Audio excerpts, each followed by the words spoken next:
রাজধানীর পিআইবিতে শহীদ প্রেসিডেন্ট জিয়াউর রহমানের মৃত্যুবার্ষিকী উপলক্ষে আলোচনা সভায় বক্তব্য রাখছেন স্থানীয় সরকার, পল্লী উন্নয়ন ও সমবায় মন্ত্রী মির্জা ফখরুল ইসলাম আলমগীর। আমরা সরাসরি চলে যাচ্ছি সেখানে।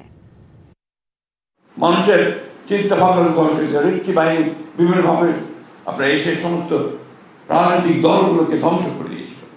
সেইখানে জিয়াউর রহমান সাহেব এসে সেটাকে আবার সেই ধ্বংসের মধ্যে নতুন করে কোনো বিভক্তি করে নয়, সমস্ত রাজনৈতিক চিন্তাগুলো একভাবে চিন্তা করতে দলগুলোকে নিয়ে তিনি প্রথমে ফ্রন্ট করেছেন, তারপরে জাগদল করেছেন, ফ্রন্ট করেছেন, তারপরে বিএনপি করেছেন।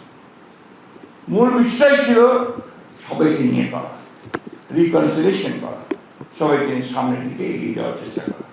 এবং আমার কাছে মনে হয় যে জিয়াউর রহমানের রাজনীতির এটাই সবচেয়ে বৈশিষ্ট্য ছিল, যেটা আমাদের সভাপতি বলেছেন, অত্যন্ত সুন্দরভাবে বলেছেন, যে তিনি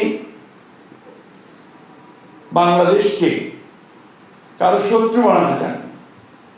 তিনি সবার সঙ্গে মিত্রতা সৃষ্টি করার চেষ্টা করেছেন এবং বেশিরভাগ ক্ষেত্রে সফল হয়েছেন।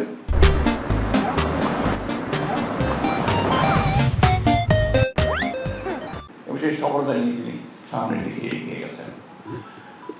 শহীদ প্রেসিডেন্ট জিয়াউর রহমান এত জনপ্রিয় কেন ছিলেন, যে কথা এখানে বলেছেন আমাদের মনিরুজ্জামান সাহেব তার বক্তব্যের মধ্যে বলেছেন, যে মূল বিষয়টা ছিল যে বাংলাদেশ যেভাবে দেখতে চায় বাংলাদেশকে মানুষ, বাংলাদেশকে সমস্ত প্রভাবের বাইরে, আধিপত্যের বাইরে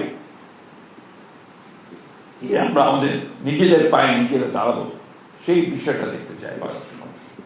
আপনি খেয়াল করে দেখবেন, যখন ক্রিকেট খেলা হয় বাংলাদেশের সঙ্গে, যখন আপনার পাকিস্তানের খেলা হয় তখনও তারা বাংলাদেশের পক্ষে চিৎকার করে, আবার যখন আপনার ভারতের বিরুদ্ধে খেলা হয় তখন একইভাবে চিৎকার করে।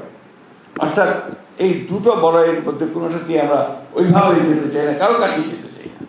আমরা আমাদের মতো করে আমরা দাঁড়াতে চাই, উঠে দাঁড়াতে চাই, সেটাই আমরা চাই।